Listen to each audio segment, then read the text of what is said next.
Well, before I upgrade these rusty vintage ice skates into a knife, the internet has to know whether or not they work. Because if they do, I'll be in big trouble for not putting them in a glass case and donating them to a museum. There's only one way to find out if ice skates work here in Oklahoma because we don't have ice. So let's do this.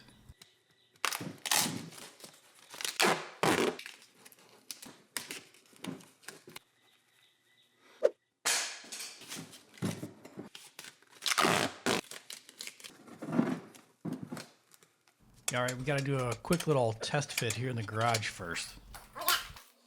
Yeah, perfect.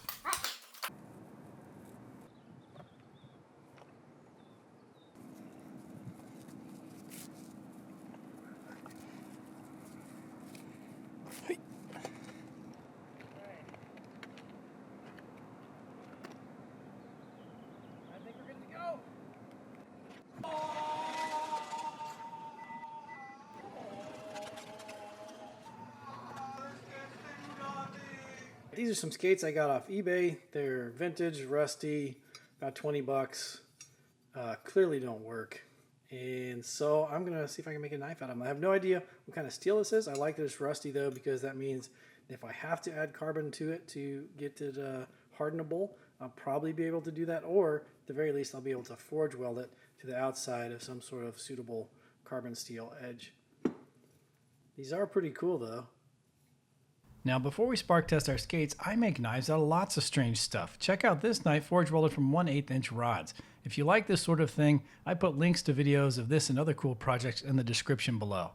Alright, back to spark testing the blades on our skates to see if they look like usable high carbon steel. And they do not. Long sparks that don't do a lot of bursting is not what we need here.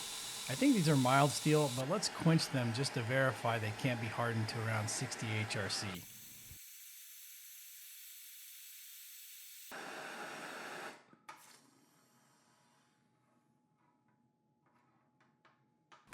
Let's throw it in my hardness tester and see what we get.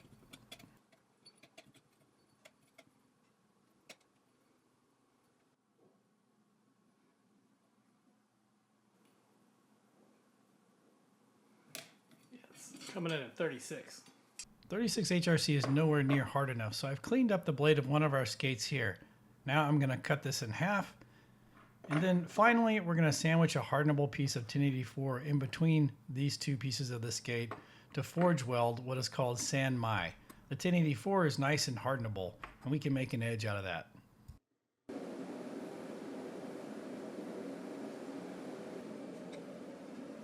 This white powder is our borax flux. On heated metal, it liquefies and travels between the layers of the steel, where it prevents oxides from forming, which would otherwise keep us from forge welding these layers together.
All right, so I actually took this back to the press and pressed it a little skinnier, a little thinner, and then cleaned up the edges. Now I've etched them, and you can see the centerpiece. Here's black line. That's our hardenable 1084 steel. And then you have the mild steel and the silver around it. The edge wanders here because the pieces that we used on the outside for the jacket they weren't uniform, right? They were from different parts of the skate. So the trick is going to be to find an area of this billet where this is most in the center. You would sort of think that as we get towards the middle, it will be. So we can always make a knife like a drop point and use the center area where it's better centered, I think. I think we can do that.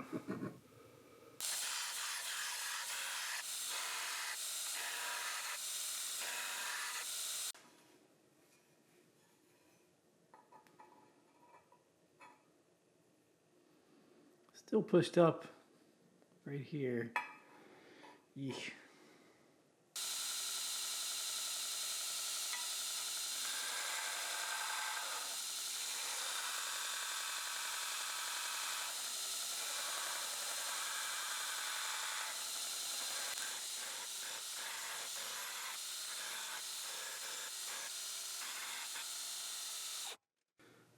This is going to be the edge here, and it looks nice and centered, right? Pretty good.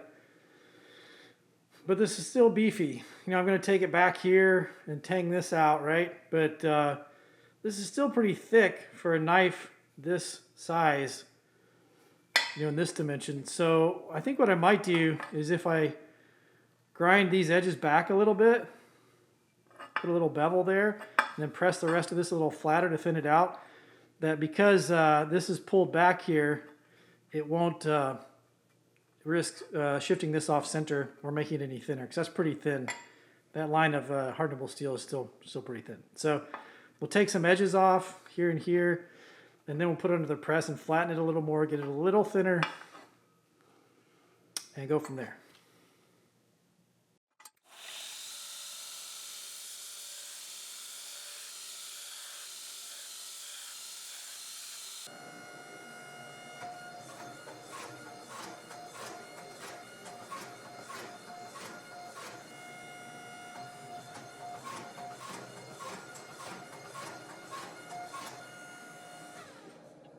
So you can see when we flattened it, we got rid of some of the bevel from here to here, but we kept this from here to here untouched, right? So we still have a fairly even up and down the middle piece of hardenable steel there for the edge. It's going to be a little bit tricky to grind, but I think we can still do it. And now I'm really wondering if I need to make this a hidden tang or not. Like maybe this might actually just put a handle on that. It might be a little Japanese style knife or something. I don't know. Choil or no choil? I sort of feel like it needs a choil. Alright, it doesn't look quite as cool, but it feels a lot better. Yeah, that was the right call. That was the right call.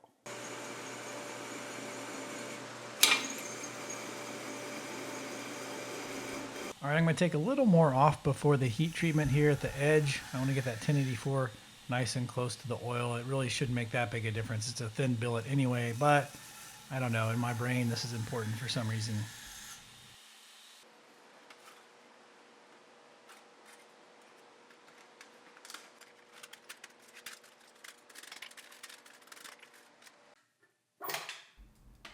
We're going to normalize it a couple times, 1600, 1550, 1500 degrees, and then we'll quench from about 1490 into Parks 50.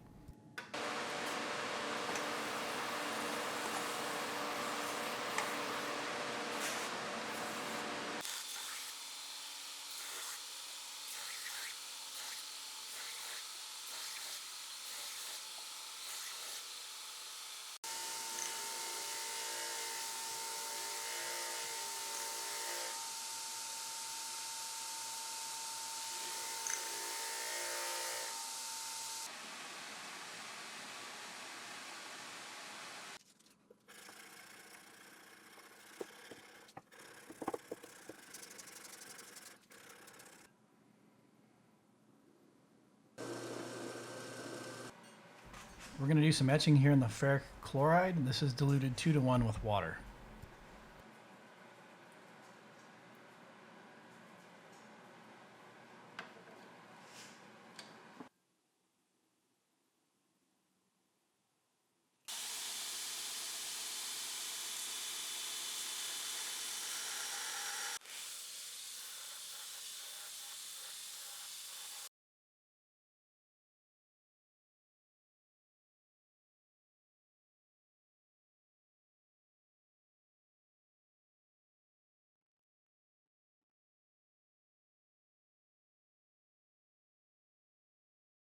I like the way this turned out. This is not a style of blade I usually make, so this was a lot of fun.